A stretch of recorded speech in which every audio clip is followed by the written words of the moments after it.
IPL లాంటి మ్యాచ్ల్లో ఒక బ్యాటర్ 90s దగ్గర ఆడుతుంటే అందరి దృష్టి అతడిపైనే ఉంటుంది. సెంచరీ చేస్తాడా లేడా అని ఎదురు చూస్తుంటారు. కానీ సంజు శాంసన్ మాత్రం అక్కడ కూడా తన గురించి కాదు, టీం గురించి ఆలోచించాడు. ఇదే ఇప్పుడు క్రికెట్ ప్రపంచాన్ని మరోసారి ఆకట్టుకుంటుంది. ఢిల్లీ క్యాపిటల్స్ పైన సిఎస్కే విజయంలో సంజు శాంసన్ అసలైన హీరోగా నిలిచాడు. కేవలం 52 బంతుల్లో అజేయంగా 87 పరుగులు చేసి మ్యాచ్ను చెన్నై వైపు తిప్పేశాడు. కానీ మ్యాచ్ తర్వాత సంజు చెప్పిన మాటలు అంతకంటే ఎక్కువగా ఇప్పుడు సోషల్ మీడియాని ఆకట్టుకుంటున్నాయి. పోస్ట్ మ్యాచ్ సెషన్లో హర్ష భోగ్లేతో మాట్లాడుతూ, సెంచరీ అనేది ఎప్పుడూ ప్రత్యేకమే, కానీ దానికోసం నేను కొంచెం సెల్ఫిష్గా ఆడాల్సి వచ్చేది. సింగిల్స్ తీసుకొని 100 కావాలని నేను ఎప్పుడు చూడలేదు. టీంకు మ్యాచ్ను గెలిపించడమే ముఖ్యం అనిపించింది అని చెప్పాడు. ఈ ఒక్క స్టేట్మెంట్తో సంజు మైండ్ సెట్ ఏంటో మరోసారి బయటపడింది. వ్యక్తిగత రికార్డుల కంటే జట్టు విజయానికే ప్రాధాన్యత ఇస్తాడు అనేది మరోసారి అర్థమైంది.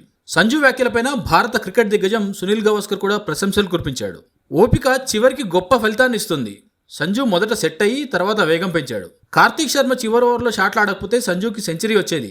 కానీ సంజు టీం కోసం మాత్రమే ఆడాడు అంటూ గవాస్కర్ ప్రశంసించాడు. మరో దిగ్గజ క్రికెటర్ వీరేంద్ర సెహ్వాగ్ కూడా సంజు ఆటతీరులో వచ్చిన మార్పును ప్రత్యేకంగా మెచ్చుకున్నారు. సంజు శాంసన్ ఆటతీరులో ఒక గొప్ప పరిణతి కనిపిస్తుంది. తన జోన్లో ఉన్న బంతుల్నే అటాక్ చేస్తున్నాడు. గత కొన్ని సంవత్సరాల్లో ఆటపై అతని ప్రభావం మరింత మెరుగైందంటూ ప్రశంసించాడు సెహ్వాగ్. ఒకప్పుడు టాలెంట్ ఉన్న అవకాశాలు దక్కగా లేదా కెప్టెన్సీ లేదనే విమర్శలు ఎదుర్కొన్న సంజు శాంసన్ ఇప్పుడు మాత్రం పరిపక్వత, బాధ్యత, మ్యాచ్ అవేర్నెస్తో పూర్తి లీడర్లా కనిపిస్తున్నాడు. సెంచరీ మిస్ అయింది కానీ కోట్ల అభిమానుల గౌరవం మాత్రం గెలుచుకున్నాడు సంజు శాంసన్.